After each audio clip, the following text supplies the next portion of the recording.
Hello，大家好，我是 Mandarin with Miss Lin from 台湾。今天我要再次访问 Lily，因为她之前曾经在德国生活一段日子，所以今天我要来访问她，她在德国生活的经验，还有德国跟台湾的生活差别在哪里。如果你觉得自己的中文不够自然，希望能跟台湾人聊各式各样的话题，很建议你可以边听对话边读字稿。目前我提供拼音、注音字稿，还有英文翻译服务，让大家可以学最自然的生字跟句子，希望能够帮助到大家。Lily， 你之前是不是在德国生活过？那生活多久？我是之前在德国的斯图加特南边生活过，然后大概3年吧。对，3年哦，因为嗯，你是去那边念书吗？对，我是去德国读硕士，然后会去德国读硕士是因为我一开始大学的时候在台湾就有去德国交换，但那时候是在柏林的一个小镇，柏林附近的小镇，然后后来就毕业回台湾之后呢，我就申请了德国的硕士，这样，嗯，对。哦，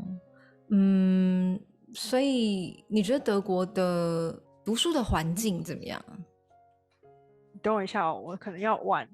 我不知道我旁边的杂音会不会录进去，所以我等他停一下。好，OK，好，呃，当然是一开始你说读书环境对不对？嗯，好，OK，读书环境的话其实蛮好的，因为其实德国现在有很多的那种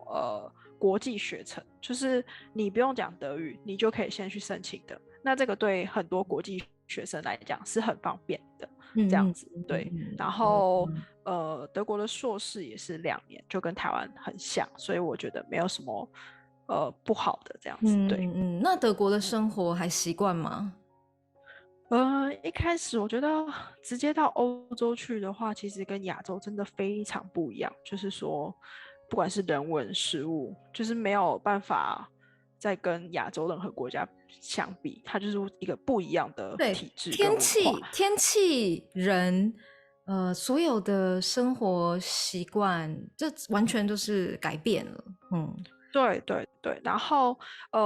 天气的话，就是我们也没有体验过下雪的天气，但在那边就是有下雪的天气啊。但我觉得基本上我们都还是可以接受的，但我觉得最不能接受是冬天很快就会天黑，这个会有一点点让人家忧郁的感觉，尤其是如果你是一个人在国外的话，就会觉得怎么太阳这么少这样子，真的，对。